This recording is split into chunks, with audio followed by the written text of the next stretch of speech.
여러분, 지난 1월 28일 KBS 생로병사의 비밀 폐암 사기 암세포가 사라졌다. 3기 사기에도 포기하면 안 되는 이유 방송을 혹시 보셨습니까? 제가 이 방송을 보게 된 배경은 유방암 환자 가족이 2년 전쯤 상담을 받고 수술 항암 없이 잘 유지해 오다가 다시 재상담을 해드리면서 면역 항암제를 받고 몸이 더 나빠졌다고 하여 관심을 갖고 있던 터에 제 휴대폰에 관련 유튜브 영상이 나와 보게 된 것입니다.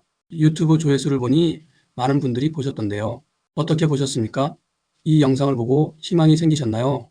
희망은 암 극복에 매우 좋은 약입니다. 그러나 막연한 희망, 잘못된 정보에 희망을 걸게 되면 비용과 함께 다른 치료 기회를 잃거나 부작용으로 인해 큰 위험에 처할 수가 있습니다. 우리가 잘 모르던 새로운 처방을 받을 때에는 보수적인 입장을 견지해야 한다는 측면에서 다소 비판적인 시각에서 이 영상, 즉 주로 면역 항암제의 위험성을 분석해 드리도록 하겠습니다.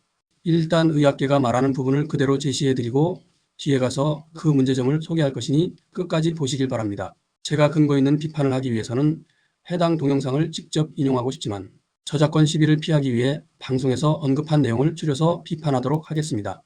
이 방송에서는 폐암 환자 3기 환자가 면역 항암제와 항암제를 동시에 받고 암세포를 줄인 상태에서 수술을 했습니다. 수술 후 확인해보니 암의 병기가 3기에서 1기가 되었다고 주장합니다. 과연 이 변화가 희망적인 내용일까요? 두 가지의 항암배와 수술을 마친 후 암의 크기가 줄어든 것을 가지고 3기에서 1기가 되었다는 주장이 타당할까요? 암에 대한 기본 상식만 가지고 있어도 이런 주장은 매우 비합리적 주장임을 알 수 있습니다. 이 주장은 모든 암 환자, 즉 4기든 3기든 수술로 인해 몸에서 암이 줄어들거나 제거되면 암이 3기에서 0기로 호전됐다고 말하는 것과 같습니다. 매우 잘못된 주장이죠. 이것은 암의 기수가 달라진 것이 아닙니다. 이미 발명한 암을 물리적으로 제거한 것에 불과합니다. 우리는 지금까지 수술로 암을 완전히 제거하면 관해라는 이름을 붙여왔습니다. 그러니까 이 동영상에서 주장하는 3기에서 1기로 바뀌었다는 것은 관해도 제대로 이루어지지 않은 상태입니다. 이것은 방송에서 말한 의사의 주장을 그대로 인용해 그들의 통념상 해석한 대로 판단한 것입니다. 우리는 수술로 항암제로 암이 줄어들었다고 해서 기수가 낮아졌다고 하지 않습니다. 문제는 이후입니다. 면역 항암제의 부작용은 잠시 후에 하도록 하고요. 문제는 이때 사용된 항암제로 인해 모든 장기가 심각한 문제가 생긴다는 것입니다. 이에 대해서 간략히 설명드리면 항암제는 세포 분열 과정 중 합성기 때 암세포를 사멸시킵니다. 암세포는 분열이 빠르기 때문에 항암제가 투여됐을 때 빠르게 사멸합니다. 문제는 정상 세포도 분열을 한다는 것이죠. 특히 간이나 폐, 골수, 소화기, 뇌피세포, 두피세포, 생식기 세포 등은 암세포만큼은 아니지만 분열이 상당히 빠릅니다. 그래서 항암제는 중요한 장기의 세포들을 파괴시킵니다. 단순히 파괴에 그치지 않고 암세포로 바뀝니다. 대개 2년 내 60% 이상 새로운 장기에서 암이 발병합니다. 지금 방송에서는 이 사실을 애써 간과하거나 숨기고 일시적 긍정적 효과만을 호도하고 있는 것입니다. 항암제 받으면 독성으로 인해 암세포가 사멸합니다. 그러나 그렇게 줄어든 것을 기수가 줄어들었다고 말하면 안 됩니다. 의사들의 주장대로라면 수술로 암을 제거하면 그 사람이 일주일 내에 죽더라도 연기라고 말해야겠네요. 아니 완치라 해야겠네요. 이건 아니죠. 그들의 주장대로 하더라도 5년을 지나봐야 하고요. 5년이라는 것도 사회적인 계산법입니다. 그마저도 완치라는 개념이 아니라는 말입니다. 암 발병 원인이 제공되면 언제든 재발할 수 있습니다. 여기서 의사는 또 뭐라 하느냐. 항암제의 암치료 효과가 작년 다르고 올해 다르다. 이것은 완전히 게임 체인저라고 말합니다. 하지만 이런 주장은 치료의 긍정적 면만을 호도 내지는 과장하는 것입니다. 의사들은 폐암 환자가 자각 증상이었기 때문에 치료율이 낮다고 말합니다. 폐암이 발생하더라도 환자가 자각 증상을 느낄 수가 없기 때문이라고 말합니다. 통계에 따르면 폐암으로 진단받은 환자들의 절반 이상이 이미 진행이 많이 된 3기나 4기에서 진단이 된다고 알려져 있다고 말합니다. 그래서 침묵의 살인자라고 말합니다. 이 말이 진실해 보이시나요? 폐암 환자는 칼로 자르는 듯한 고통이 있다고 말했고요. 더 중요한 것은 요즘엔 누구나 정기검진 때 엑스레이도 찍고 의심스러우면 PET-CT도 찍습니다. 발견을 못해서 치료율이 낮다는 설명은 맞지 않습니다. 그러니까 현대의학이 어떤 기술을 개발하더라도 암 생존율을 높이는 데는 한계가 있다는 것입니다. 그들 스스로도 폐암 생존율은 조금도 나아지지 않다고 말했습니다. 그 이유로는 조기 발견이 어렵다는 사실을 이유로 들었습니다. 이 말은 지금까지 암 생존율을 높여온 것은 조기암 환자, 즉 수술이나 항암제도 거의 필요 없는 건강한 사람들을 암이라고 판정을 내린 결과임을 자인한 것입니다. 본래 생존율이 높은 건강한 사람의 생존율을 암 생존율 통계에 합산해 암 생존율이 높아지고 있다고 호도하고 있는 것입니다. 실제 암 병기별 5년 생존율은 조금도 개선되지 않았습니다. 제가 조사한 바로는 생존율은 오히려 더 나빠지고 있습니다. 제가 수년 전 책을 쓰기 위해 보건복지부에 문의한 바 암 병기별 생존율을 언제부터인가 공개하지 않는다는 답을 들었습니다. 이유를 들어보니 환자들이 실망할까봐 공개를 못한다는 것입니다. 그래서 나름 자료를 조사하여 병기별 생존율은 20여 년 전에 비해 오히려 낮아졌다는 사실을 책에 그대로 쓴 기억이 납니다. 이게 현실입니다. 우리는 흔히 암 5년 생존율이 높아지고 있다는 데이터를 가지고 희망을 갖습니다.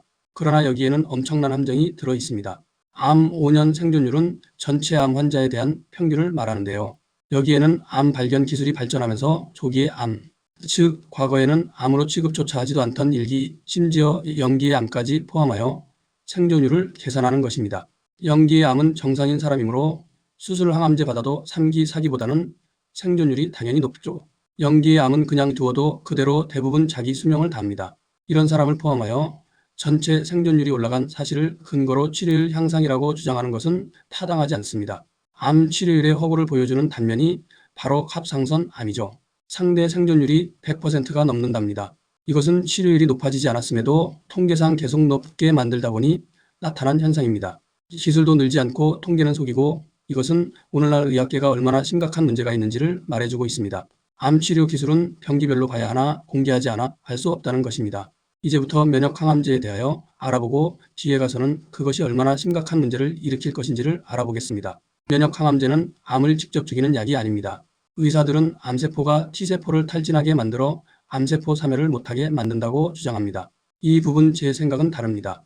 암세포는 T세포를 약화시킬 능력이 없습니다. 암세포를 공격하기 위해 암세포에 침투한 T세포는 힘을 발휘하지 못하는 것은 맞지만 암세포 속에 척박한 환경에 놓여 있기 때문에 힘을 잃는 것입니다. 이때 면역 항암제가 T세포를 활성화시켜 줌으로써 암세포를 공격할 수 있는 것입니다. 저는 이것이 면역 항암제 항암 기전으로 보는 것입니다. 어느 기전이 맞느냐의 여부는 여기서는 그리 중요한 것이 아니니 본론으로 들어가 보겠습니다. 과연 암을 치료하기 위해 면역 항암제의 부작용을 감내할 이유가 있느냐 하는 것인데요. 문제는 면역 항암제로 인해 T세포가 과도하게 활성화된다는 것입니다. T세포가 과도하게 활성화되면 일부 암에서는 일정 부분 효과가 있지만 많은 경우 심각한 부작용이 생긴다는 것입니다. 면역 항암제 부작용에 대하여 알아보겠습니다. 면역 항암제는 T세포를 과도하게 활성화시켜 암세포뿐만 아니라 정상세포까지 공격한다는 것입니다. 실제 치료 환자의 약 80%에서 크고 작은 부작용이 생기는데요. 경미한 부작용으로는 피로, 가려움, 설사, 발진 등이 있습니다. 그리고 약 20%에서 중증 이상 반응이 발생합니다. 가장 큰 문제는 폐렴입니다.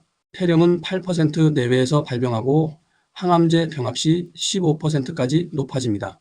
호흡곤란과 저산소로 인해 위험에 처하는 중증도 3% 내외 발생합니다. 사망할 수 있습니다. 다음은 면역성 대장염인데요. 항암제 병합요법을 실시할 경우 20%까지 발생합니다. 심할 경우 탈수출혈천공 유형까지 갈 수 있습니다. 또 면역성 간염과 간수치 상승입니다. 약 5 내지 10%에서 나타나고 방치하면 위험해질 수 있습니다. 그래서 정기 혈액 검사로 추적하면서 필요시 스테로이드로 조절합니다. 소위 병주고 약 주는 꼴인데요. 스테로이드 역시 부작용이 크다는 사실을 간과해서는 안 됩니다. 또 갑상선 내 하수체 부신에 이상이 발생할 수 있습니다. 피로무기력처럼 애매한 증상으로 시작해서 한 번 발생하면 호르몬 보충이 장기화되는 경우가 있어 삶의 질에 큰 영향을 줍니다. 가장 무서운 것은 면역성 심근염입니다. 발생률은 낮지만 치명률이 높아서 주의를 요합니다. 일반 항암제 혹은 방사선 병합요법일수록 중증 위험이 올라갑니다. 그럼에도 의사들은 당장의 치료 효과 때문에 병합요법을 선호합니다. 면역 항암제든 일반 항암제든 약으로 암을 치료할 수 있다면 얼마나 좋을까요? 그렇지만 그런 기대를 접으시길 바랍니다. 아쉽지만 현대의학적으로 암 치료를 연구하는 것은 그 어떤 것도 기대하지 않는 게 좋습니다. 이유는 단순 명료합니다. 모든 질병은 원인을 찾아 제거하지 않는 한 재발합니다. 완치할 수 없습니다. 일부 항암제를 맞고도 완치되는 경우는 치료 덕분이 아니고 환자 스스로 암의 원인을 제거하는 생활을 했기 때문입니다. 그렇다면 정말로 중요한 말씀을 드리도록 하겠습니다. 며칠 전 전화로 상담을 받은 유방암 환자의 사례입니다.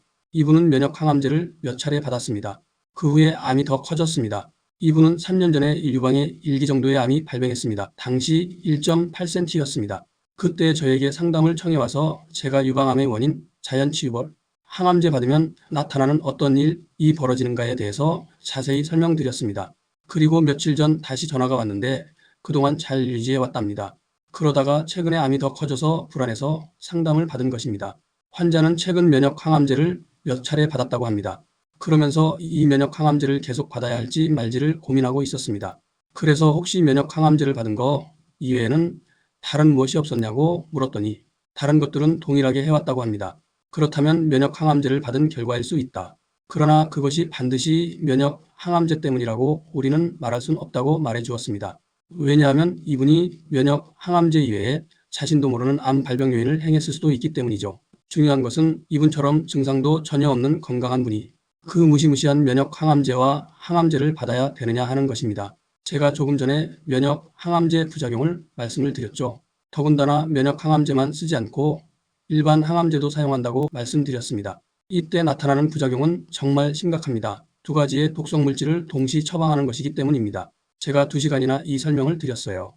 그럼에도 불구하고 환자의 따님은 충분히 이해를 했는데 연세가 있으신 암 환자는 항암제에 대한 미련을 버리지 못했습니다. 이유는 암의 전이 때문입니다. 의사가 계속 말하더래요. 그대로 두면 암이 전이한다. 폐로 골수로 뇌로 전이한다고 말하더랍니다. 그렇지만 그것은 전혀 근거가 없습니다. 의사들은 이 방송에서도 자꾸 전이를 얘기하는데요. 그것은 암을 너무나도 모르는 사람들의 주장입니다. 암은 전이하지 않습니다. 제가 이 내용을 15년 전에 인터넷에 수없이 올려놓았습니다. 책에서도 논리적으로 상세히 언급해 놓았습니다.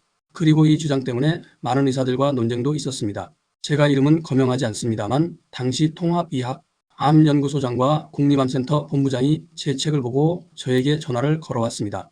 암이 전이하는데 잘 알지도 못하면서 왜 엉뚱한 주장을 하느냐 이겁니다. 당시에는 논쟁을 끝나지 않았습니다만 이후 한 분은 전화로 제 책의 내용들을 인정한다며 열심히 전파하고 다닌다고 말을 했고요. 다른 한 분 중 국립암센터 본부장은 암이 전이하지 않는다는 사실을 전제로 수술 반대 운동을 벌이기까지 했습니다. 2014년 조기 갑상선암은 수술받지 말라라며 갑상선암 수술 저지 운동까지 벌였습니다. 그분 덕분에 2014년 갑상선암 환자 4만 3천 명 중에 1만 5천 명의 갑상선 수술을 거부했습니다. 수술을 안 받았지만 그 누구에게서도 아무 일도 일어나지 않았습니다. 근거는 1만 5천 명이 수술을 거부했지만 생존율에 전혀 변화가 없었다는 것입니다. 만약에 암이 전이한다면 조기암뿐만 아니라 단 1000개의 암세포만 있어도 제거해야 되는 거 아닙니까? 작은 유방암도 그대로 두면 전이하여 폐암, 간암, 꼴수암이 된다니 말입니다. 게다가 암이 무한증식까지 한다고 주장하니 얼마나 두렵습니까? 하지만 유방암 환자가 폐암, 간암, 꼴수암이 되는 이유는 전이가 아니고 대부분 항암제 부작용 때문입니다. 그런데 상당수 의사들은 여전히 근거도 설명도 못하면서 암을 전이한다고 환자들에게 겁을 줍니다. 그래서 멀쩡한 환자들이 암의 전이가 두려워 무시무시한 항암제를 받는 거예요. 암 전이 여부를 바르게 아는 것은 정말 중요합니다. 다음에 암 전이설이 왜 허구인지를 다시 한번 쉽게 풀어서 동영상을 게시해 드릴 테니 꼭 보시고 오해를 푸시길 바랍니다. 다시 상담받은 유방암 환자 이야기로 돌아오겠습니다. 이분은 지금 2.6cm, 즉 1기 정도의 유방암입니다. 아무 증상도 없습니다. 그런 건강한 사람이 단지 몸에 암이 있다는 이유로 불안해서 견딜 수가 없다는 거예요. 그래서 면역 항암제를 받았답니다. 이후 암이 2.6cm로 커졌다는 것입니다. 그래 어떻게 할 것이냐 하는 것을 고민했는데요. 제 답은 전과 동일했습니다. 받아서는 안 된다라는 결론을 내렸죠. 물론 선택은 본인들이 하는 것입니다. 자, 생각해 보세요. 예를 들어서 3기 이상 사망률이 매우 높은 경우에는 혹시나 지푸라기라도 잡는 심정으로 면역 항암제를 받을 수가 있어요. 어차피 몇 개월 내에 죽는 것으로 알고 있으니까. 생존기간이 6개월에서 12개월로 늘어난다고 하니 6개월이라도 더 살아보려고 할 수 있을 것입니다. 그런데 저에게 상담받은 유방암 환자의 경우 기껏해야 1기입니다. 이런 사람에게 획기적인 약이다, 게임 체인저다 라고 과장된 주장을 하는 것에 현혹되어 두 가지 항암제를 받는다면 어떻게 되겠습니까? 항암제를 쓰면 조기암 환자나 중기 이상의 암 환자와 똑같은 부작용이 나타납니다. 그러면 간, 꼴수, 폐, 소화기, 내피세포, 두피세포, 생식기 세포에 치명적입니다. 간암, 꼴수암, 폐암이 증식합니다. 폐암을 치료하려 했는데 폐암이 증식하는 것입니다. 그분들의 내성이 생겼다는 말이 그 뜻입니다. 조금 커지긴 했으나 유방에 2.6cm의 암을 가지고 그대로 살면 됩니다. 무슨 문제가 있나요? 암의 원인을 알고 원인에 해당하는 생활 환경을 바꾸면 자연 치유도 가능한 것입니다. 그런데 그것을 전이한다는 오해로 면역 항암제, 항암제를 동시에 받으면 7, 80%는 2년 내에 폐암, 간암 혹은 꼴수암이 발병합니다. 심하면 복수암까지 발병해요. 이것은 곧 사망입니다. 암이 발병한 내 몸에는 좋은 것을 처방해도 부족할 판에 왜 그런 독성 물질들을 투여하느냐 그 얘기입니다. 암은 좀 더 커질 수도 있고 줄어들 수 있어요. 아예 사라지기도 합니다. 어차피 나는 6개월 시한부다. 이런 분들은 해볼 수도 있어요. 또 임상실험에 참가할 수도 있습니다. 그러나 대부분 그런 처방을 받아서는 안 됩니다. 현대의학적 방법은 수술이든 항암제든 면역요법이든 원인을 제거하는 것이 아닙니다. 암을 제거한들 내 몸이 바뀐 것은 아닙니다. 오히려 중요한 다른 장기의 암을 유발할 뿐입니다. 만약 여러분이 수술이나 항암제를 받지 않는다면 사망할 가능성은 대폭 줄어듭니다. 저의 개인적 조사에 의하면 항암제 받으면 최소 50배 이상 사망률이 높습니다. 그것은 일반 항암제든 표적 항암제든 마찬가지입니다. 현대의학적 치료 방법으로는 절대 암을 정복하지 못합니다. 아이러니하게도 암 환자가 낫지 않아야 병원 경영이 좋아진다는 것입니다. 암을 치료했을 때 다시는 재발하지 않으면 병원 치료 암 환자는 거의 10분의 1로 줄어듭니다. 매년 28만여 명이 발병하는데 총 암 환자 수는 243만 명입니다. 치료받고 나서 대부분 재발한다는 얘기입니다. 이것이 의사들로 하여금 암의 본질을 연구하지 않게 하는 이유입니다. 최근 의사들 중에도 일부 암의 원인이 산소 부족 때문이라는 사실을 받아들인 분들도 덜어 있으나 알더라도 병원에 근무하는 의사들은 그 방법을 환자들에게 권하지 않습니다. 지금 미국 암연구소를 비롯하여 전 세계 과학자들은 도움이 안 되는 암 연구를 하면서 많은 부를 축적하고 있습니다. 그러나 암이 왜 발병하는지를 안다면 양심상 절대로 그런 치료도 연구도 하지 못합니다. 한번 보세요. 이 방송에 출연한 의사들은 폐암 전문가라고 하면서 폐암이 왜 생기는지를 전혀 설명하지를 못하고 있잖아요. 흡연이 폐암을 일으킨다, 몇 년 피웠더니 몇 배가 폐암에 더 걸린다 이런 통계적인 사실만을 언급하고 있습니다. 그러나 아나운서가 흡연하면 왜 폐암이 발병하느냐고 질문을 해도 설명을 못합니다. 폐암의 원인을 안다면 항암제 같은 처방은 하지 못합니다. 치료해봤자 재발한다는 사실을 알게 될 것이기 때문이죠. 제가 15년 전에 폐암을 비롯한 암이 왜 발병하는지 책에서 명확히 밝혔는데요. 지금은 일부 의사들도 받아들이고 있습니다. 그러나 이 방송에서는 그것을 말하지 않고 있습니다. 그걸 안다면 또 설명하다 보면 본인들의 치료법이 암 치료에 전혀 효과가 없다는 사실을 알게 될 것이기 때문입니다. 흡연이 왜 폐암을 일으키는가 하는 부분을 말씀드려 볼게요. 흡연을 하면 일산화탄소가 많이 발생하죠. 이 일산화탄소가 헤모글로빈과 급속하게 결합을 합니다. 헤모글로빈이 산소를 운반하는데 일산화탄소한테 다 빼앗겨 버리면 산소를 운반할 헤모글로빈이 크게 부족해집니다. 많은 양의 산소를 흡입했다 하더라도 헤모글로빈 부족으로 산소를 운반하지 못합니다. 그래서 산소가 부족해지니까 암이 발병하는 것인데요. 가장 먼저 폐에 영향을 주겠죠. 그것은 다른 장기에도 영향을 미칩니다. 이 방송에서 아나운서가 흡연을 하지 않는 여성들 중에도 폐암에 걸리는 환자가 많이 늘고 있는데 이유를 묻자 그 이유도 설명을 못해요. 암의 원인을 모르는 분들에게 우리 몸을 맡기면 살려줄까요? 그 이유를 제가 설명드려 보겠습니다. 먼저 흡연을 하면 폐뿐만 아니라 다른 모든 장기에서도 암이 발병하는데요. 흡연을 하면 가장 먼저 폐가 산소를 충분히 받지도 못한 데다가 헤모글로빈 부족으로 각 장기에 산소가 공급되지 않아 뇌든 간이든 소화기 장기든 골수든 암이 발병하는 것입니다. 그렇다면 아나운서 의문대로 흡연을 하지 않는 여성들 가운데 폐암에 걸리는 이유가 많은 이유는 무엇일까요? 먼저 폐암은 폐에 산소가 부족해 발생한다는 사실을 알아야 합니다. 그렇다면 폐에 산소를 부족하게 만드는 요인이 흡연뿐일까요? 수없이 많습니다. 영향이 흡연만큼 크지 않을 뿐이죠. 우선 간접 흡연이라는 것이 있긴 하지만 그게 전부가 아닙니다. 여성들 가운데는 주방에서 일하는 분들이 많이 계시죠. 주방에서는 일산화탄소가 많이 발생합니다. 흡연만큼은 아니지만 폐암에 영향을 주죠. 그뿐입니까? 예를 들어서 포화지방을 많이 섭취했다 그러면 혈액이 끈적거리니까 혈액순환이 나빠지죠. 그러면 산소가 폐세포까지 잘 공급되지 않기 때문에 폐암이 발병할 수 있습니다. 이건 어느 조직이든 마찬가지입니다. 그리고 요즘은 여성들도 대부분 직장을 갖고 있잖아요. 얼마나 스트레스를 많이 받습니까? 이 스트레스로 인해서 우리 몸에 산소를 많이 사용하니까 산소가 부족해지는 거예요. 몸 전체에 산소가 부족해지니까 당연히 폐에도 영향이 있는 겁니다. 또 대기오염이다. 중금속이나 트랜스 지방이나 환경 호르몬이나 이런 것들 역시도 우리 몸에서 산소를 부족하게 만듭니다. 아직 의학계가 이것도 제대로 설명하지 못하고 있기 때문에 지금 엉뚱한 연구를 하고 있는 것입니다. 지금 나름 각광받고 있는 면역 항암제로는 절대 암을 극복하지 못합니다. 그 자체 부작용도 크지만 전통 항암제를 같이 사용함으로 위험성이 배가 됩니다. 특히 조기 암 환자는 신중에 신중을 기해야 합니다.